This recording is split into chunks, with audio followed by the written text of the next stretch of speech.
Ayan na, may mga scaffolding na dito. Yung kapartner kasi ng mga pier dito sa kaliwa natin, ayan dyan sa kanan. Ayan dito na, nag-uumpisa na ang Dumduma Construction ng Trading Corporation. Meron na silang mga ano dito.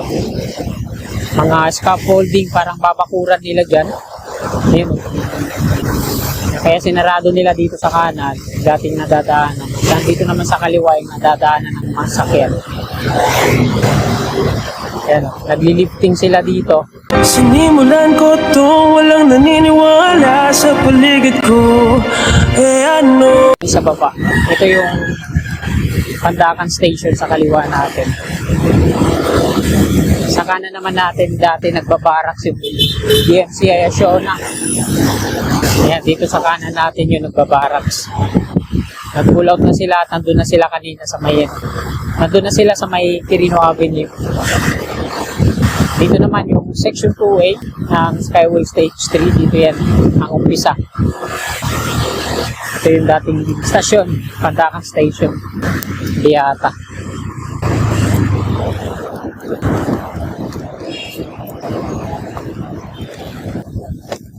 Ayan mga kasika po, pakita ko lang sa inyo. Ito yung Pasalisi. Ito yung dalawang magkaparehas na pier. Sinundan, tapos ayun yung may platform na, tapos may rebar cage na para sa beam. Ayan. Bawal kasi pumasok dito, may bantay dyan. So, wala pag gaanong paggalaw dito, no? Progress. Tagal na nilang ginagawa yan dyan, yung unang beam. Double decker kasi yan. Pero ngayon, hanggang ngayon, ganun pa rin yung status.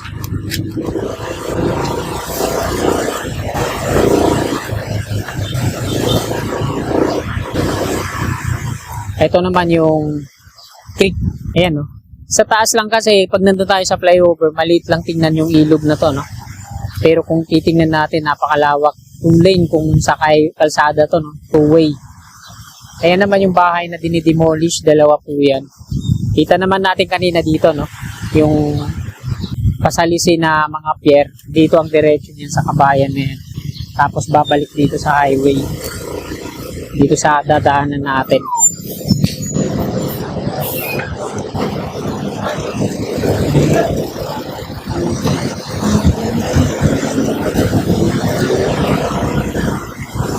Yan, dito yan.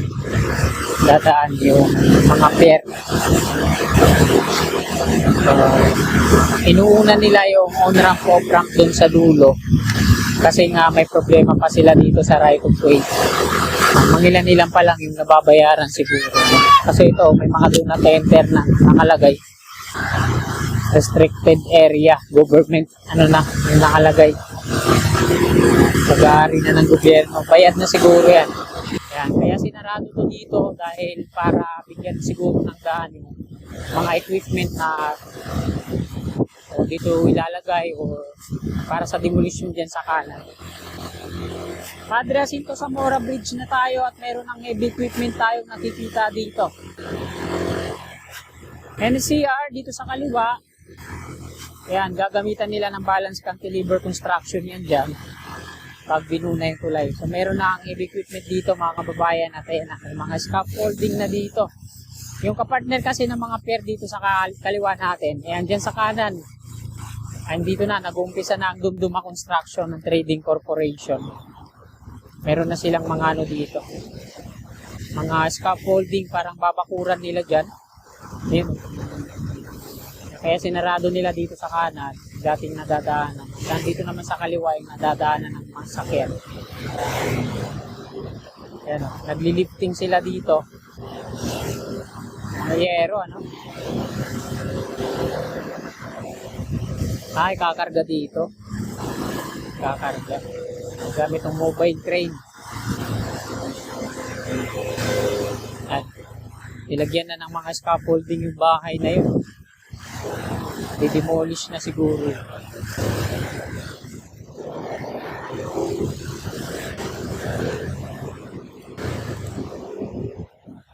Ayan o. Sa kaliwa. Yan yung mga equipment nila, no? Nakalagay dito, no entry.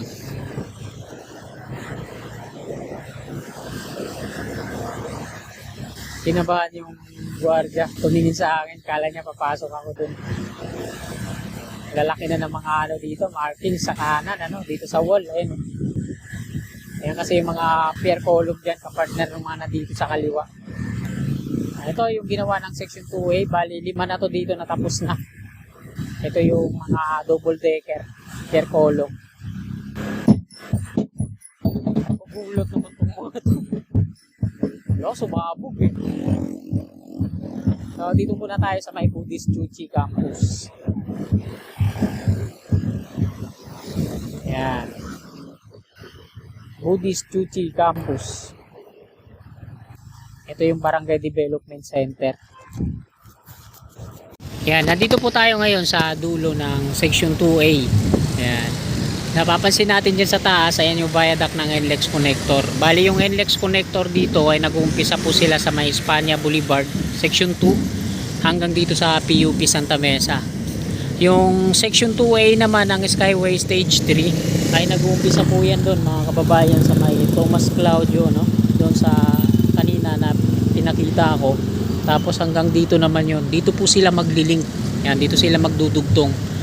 At tatawagin na sila ang NLEX SLEX Connector, ano? Yan, NLEX dito sa nauna, CRBC ang gumawa niyan. At ito naman yung wala pang mga viaduct yung sa SLEX Skyway. Tapos yung ano dito sa taas, ito yung mga shoulder sa kanan.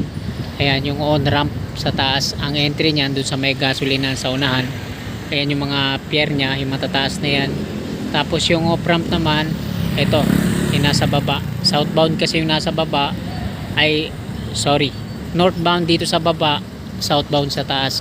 Ang exit naman yan, ito yung dito sa off ramp dun sa may papuntang Valenzuela Street, yan sa may Old Santa Mesa Street. Ito yung mga nilagyan ng shoring jack dito. Gagawa sila ng platform para sa cast in situ, no, yung direkta na yung rebar para sa pier head, tapos yung mismong viaduct niya patungo dun. So ipapakita ko yan sa inyo. Tara, let's go.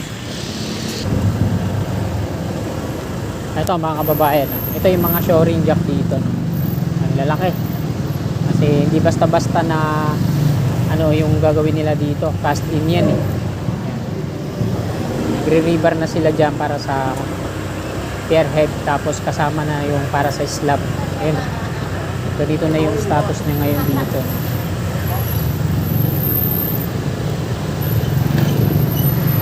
Tapos dito sa unahan, konkreto na po yan, yung pababa dun sa may abutment. Ayan o. So sa part siguro na to, may mga na yan. Ito, konkreto na yung niya, slab.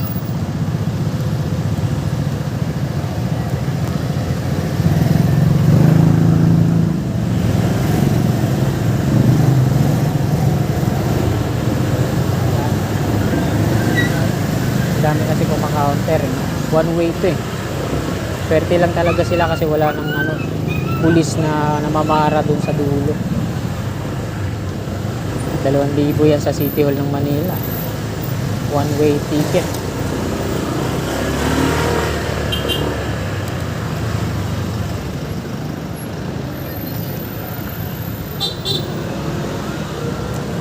No entry, bawal tayo pumasok dyan, trespassing tayo. Dito na lang kukunan natin. Ayan o, yung rampa nya mula dun sa dulo ng konkreto, abutment po yan hanggang dun sa taas. Yan, pag ganun siya. Tapos dito na yung pababang rampa niyan. Dito naman sa kanan natin, ito yung gasolinahan. Ang magiging entry nya mula dyan sa Old Santa Mesa Street. Yan, pakaliwa, dire-diretso. Gigibayin pa yung wall na yan. Tapos yung dalawa dun sa dulo ng pier column, ayan yung direkta yun dito. So may tali niyan dun pa tungo dun hanggang dito, palatandaan.